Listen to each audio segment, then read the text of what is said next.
সবাইকে সাফা.com-এর পক্ষ থেকে শুভেচ্ছা জানাচ্ছি। আমি মোহাম্মদ শাকাওয়াত হোসেন মাস্টার। স্মার্টফোনে আসক্ত অন্ধকারে আমাদের ভবিষ্যৎ প্রজন্ম। একটি শিশু একটি ফোনের দিকে তাকিয়ে আছে, আশেপাশে কি হচ্ছে সে তার দিকে সে খেয়ালই রাখছে না। একসময় শিশুদের বিকাল কাঁদত মাঠে দৌড় ঝাঁপ করে। আজকের চিত্র ভিন্ন। এই মাঠের জায়গা দখল করে নিয়েছে একটা ছোট্ট, আমি দেখাই আপনাদেরকে, এই যে ছোট্ট স্মার্টফোনটা, এটা আমাদের যে শিশুদের বিকালে যে মাঠে জায়গাটা ছিল এটা দখল করে নিয়েছে। আজকে আমি এই স্মার্টফোনের শিশুদের ক্ষতির কিছু কারণ আপনাদের সামনে তুলে ধরার চেষ্টা করব। শেষ পর্যন্ত আমার সাথে থাকবেন।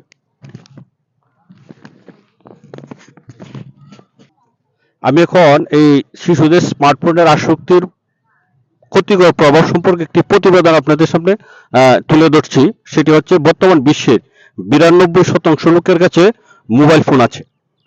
এর ভিতরে 30% লোক কখনো মোবাইল ফোন বন্ধ করে না।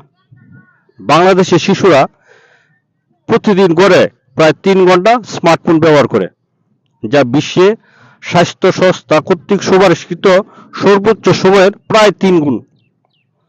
চলতি বছর বাংলাদেশের শিশুদের উপর পরিচালিত একটি গবেষণায় দেখা গেছে প্রায় 86% প্রি স্কুল শিশু স্মার্টফোনে আসক্ত। এর মধ্যে 19% মারাত্মক স্মার্টফোনে আসক্ত রয়েছে। অন্যদিকে 4% শিশু অধ্যয়নের উদ্দেশ্যে স্মার্টফোন ব্যবহার করে। আরও দেখা গেছে প্রতি 10 জন মায়ের 4 জন সন্তান স্মার্টফোন আসক্তি সম্পর্কে অবগত নয়।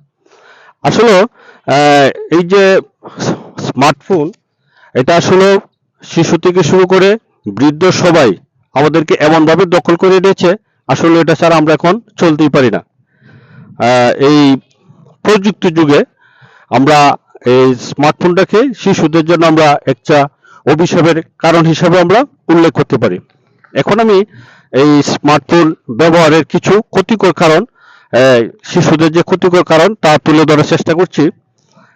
একটা হচ্ছে যে, দীর্ঘ সময় যদি ফোনের স্ক্রিনের দিকে থাকে তাহলে শিশুদের চোখের মারাত্মক ক্ষতি হয়। চিকিৎসকদের মধ্যে এর ফলে অল্প বয়সে মাইনাস পাওয়ার বা ড্রাই আই সিনড্রোমের মতো সমস্যা দেখা দিচ্ছে। তাছাড়া শারীরিক পরিশ্রম না করা শিশুদের স্থূলতা বা অতিরিক্ত ওজনের শিকার হচ্ছে। এই স্মার্টফোন ব্যবহারে শিশুদের মানসিক কিছু প্রভাব পড়ে। সেটা হচ্ছে যে, ফোন ব্যবহারে আসক্ত শিশুরা মেজাজ খিটখিটে হয়, পড়াশোনার মনোযোগ হারাচ্ছে এবং একাকিত্বে ভুগছে, শুধু স্মার্টফোনের কারণে। স্মার্টফোনের যে ভার্চুয়াল জগতে তাদের বাস্তব সামাজিক যোগাযোগ থেকে বিচ্ছিন্ন করে দিচ্ছে।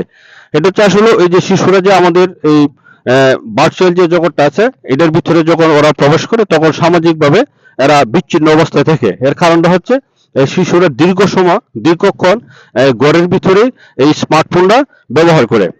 আরেকটা হচ্ছে যে, এই ইন্টারনেটের অবাধ দুনিয়া শিশুরা অনেক সময় তাদের বয়সের অনুপযোগী এবং নেতিবাচক কন্টেন্ট সংস্পর্শে আসছে।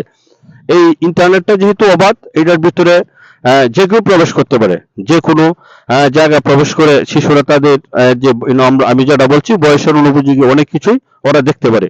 এতে তাদের আচরণ অস্বাভাবিক পরিবর্তন লক্ষ্য করা যাচ্ছে। দীর্ঘমেয়াদে তাদের মেধার বিকাশের বাধাগ্রস্ত হচ্ছে। আসলে আজকের এই ভিডিওটা করার উদ্দেশ্য হচ্ছে, আমাদের যে সন্তানরা আছে তারা দীর্ঘ সময় এই স্মার্টফোন ব্যবহারের আসক্ত থাকে। এটা সবার ক্ষেত্রে, আমার সন্তান, আপনার সন্তান সবাই ব্যবহার করে।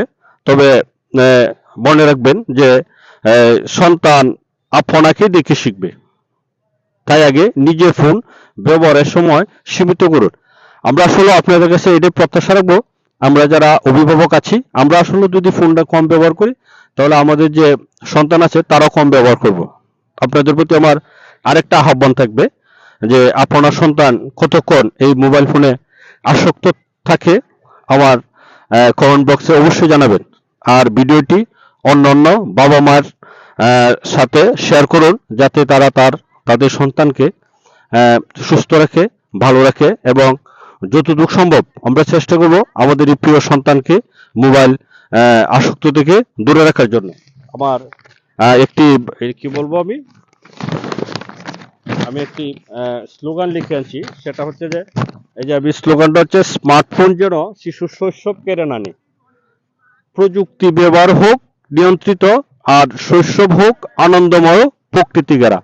এই প্রত্যাশা রাখছি আমাদের সন্তান আদরে থাকবে, আনন্দ থাকবে এবং সুখে থাকবে।